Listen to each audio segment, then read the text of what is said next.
Amen. I will, hopefully. Vamos. Well, good morning. My name is Ryan McCullough, and I work with the campus ministry here in the church.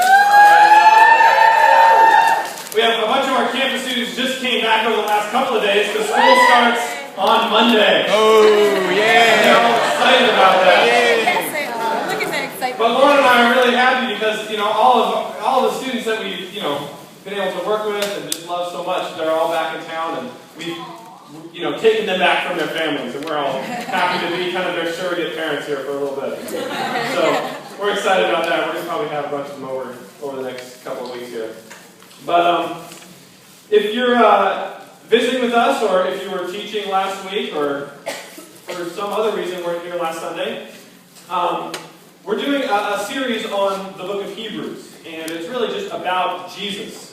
And last week we talked about the first 6 chapters of Hebrews. Yes, in one message we talked about 6 chapters of Hebrews, and we talked about who Jesus is, and we talked about how He is our brother. Basically, this is kind of Hebrews 1 and 2, that He relates to us on every level. And then, secondly, that He is our leader. This is Hebrews 3 through 6, that basically Jesus, not only does He relate to us, but that He's also taking us all the way to heaven. So we talked about how Jesus, kind of like Moses, who was taking the people of the promised land, all the way to the promised land from Egypt. And this is exactly like Jesus now, taking us from our slavery to sin and the different things in our lives, all the way to heaven, if we hold on to Him and if we trust Him. Amen. You guys remember that? Yep. Okay, so this is what we're going to continue this. This week we are talking about chapters 7 to 13, and this is part 2, what He did. Okay, and this is, the writer of Hebrews really talks about the first 6 chapters there is really just about the person of Jesus. And then the second half of the book is really talking about, okay, this is the situation you're in. This is kind of the way that you think about your life in relationship to Jesus. This is who He is. And the second half is, okay, so then what did He do? Right. What did He do for you? How did He make these promises and these different things a reality in our lives? What did He do for you? And we're going to talk about that today. I'm adding a new thing to the slides here to help us with Hebrews. And that is, I guess it's on. There it is. There you go. Nice. We have a little, Fancy. little chapter meter. Fancy chapter meter. So you'll see this. These are chapters of Hebrews. But we're starting at 7. By then we're going to be all the way over here. Nice. Oh, boy. Wow. Okay, so it's not all animated and slick, alright? It's going to, you'll see the little thing. It's going to be in different places. It's going to move? Awesome. And part of, if you're trying to take 6 chapters, or 7 chapters, and, put them into, 35 minutes or whatever, you can't talk about everything, right? And so you'll see that there's going to be portions, especially in the first point here, where we're summarizing chapters 7, 8, and 9, that we've got to kind of treat it all as kind of one object, because it really is one object that the writer of Hebrews is talking about. And then you'll see we'll be kind of sitting in chapter 10 and 11, and then we'll finish up in 12 and 13. But hopefully you'll follow along. Amen? Come on. Amen. Okay, here we go. So point number 1, what did He do? Well, He founded our faith. Okay, this is chapter 7 through 10. And what does that really mean? Well, in the Old Covenant, there was this person called the high priest. Right. That kind of interceded on behalf of the people to God. Basically, he was, the Romans called the priest a pontifex, which literally means a bridge builder. Okay, and so the priests, even the Jewish priests, served in that kind of capacity. They built the bridge they kind of bridged the gap between the people and God. And so the high priest was kind of the head of all of those priests.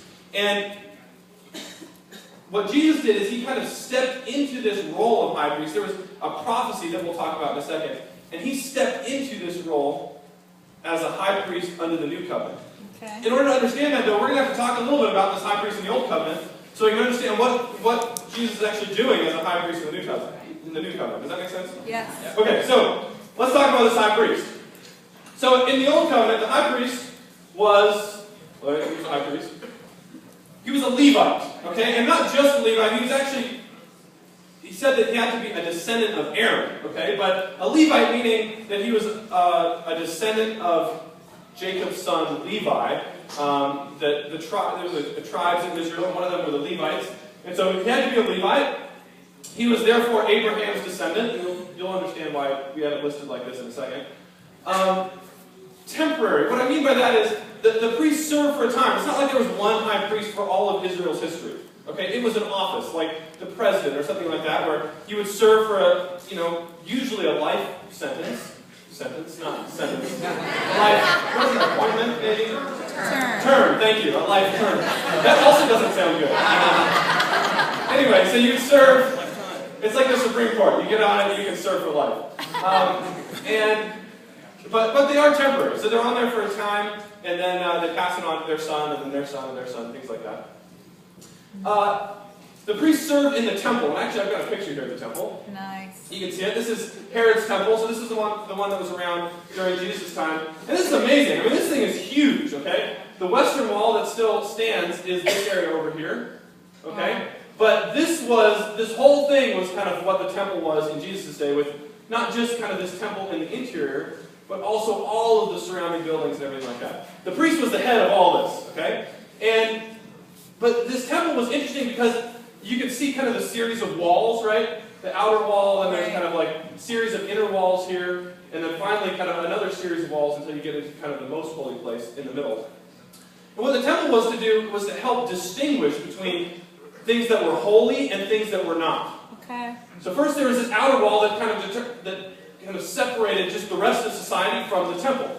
Then there's an inner wall here where no Gentiles or Jews who weren't like ritually purified wouldn't be able to go past this wall. Then once you got in here, you kind of go into this area, and only men were allowed into this area. And then only priests, and then only the high priest was allowed in the very middle of this. Actually, got another one here. There we go. Wow. This is a little closer up here. But only the high priest was allowed into the very inside there, which was the Holy of Holies, the most holy place, just where they said God lived with the people. Okay, so you see that kind of like different levels of kind of holiness going into this. But this was actually a place, right? This was a building in Israel.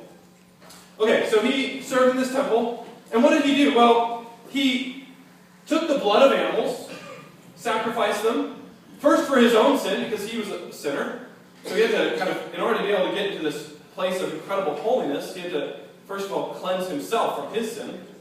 So sacrifice an animal, be cleansed from his sin, and then sprinkle the blood on the altar and in the most holy place to make the people ceremonially clean. Okay, so his goal was to remember, bridge this gap between the people and God. And so going in and sacrificing the animals, sprinkling this blood, making the people ceremonially clean before God. He did this every single year because he had to remind the people of the fact that they weren't clean, they weren't holy, that they weren't just like God because of their sin. Every year they did this. But the people were still imperfect because they had to keep doing this every single year, right? So the people, it's not like, oh, now that this high priest has gone and done this for me, now everything's totally fine in my life. No. Because next year you have to do the same thing. Because there's more sin, and there's more issues, and more things that come up. The people remain imperfect. And because of that, there would be a curtain that would continue to separate the most holy place from the rest of society. There would still be division between where God was and where people were. Does that make sense? Yeah. Okay, that's the high priest. Now, there was a prophecy. Okay. This is Psalm 110, verse 4. It says, "The Lord has sworn and will not change his mind. You are a priest forever in the order of Melchizedek." Now, this is in the Psalms. This would be kind of a strange thing. Like, what does he mean? This, especially. Order of Melchizedek. What does that mean? Well, okay, let's talk about this guy Melchizedek for a second so that you can kind of understand what this means. This is in Genesis 14, verse 18. Come on. It says this. This is the only place Melchizedek appears in the Bible, other than, well, the prophecy and, and the Hebrews. But anyway. But in terms of actually he himself, okay. It says, this is Abraham has just gone and rescued his nephew Lot. Okay, so he's kind of defeated a bunch of kings that have gotten together and have basically captured Lot and his whole family. and Abraham's gone in and rescued them, defeated these guys, brought back all the stuff, and he's like, the conquering hero. Then it says, then Melchizedek, king of Salem, brought out bread and wine. He was priest of God Most High. And he blessed Abraham, saying, blessed be Abram by God Most High, creator of heaven and earth. And blessed be God Most High, who delivered your enemies into your hand. Then Abram gave him a tenth of everything. That's Melchizedek. Yes. Okay, so what do we know about this guy? Well, it says that he's a priest of God Most High, right? He's a priest, but certainly he's not a Levite, right? This guy, Levi, which is Abraham's great-grandson, Right. isn't even alive yet, right? So he's not a Levite, but this guy's still a priest. And not only is he a priest, he's appears to be greater than Abraham.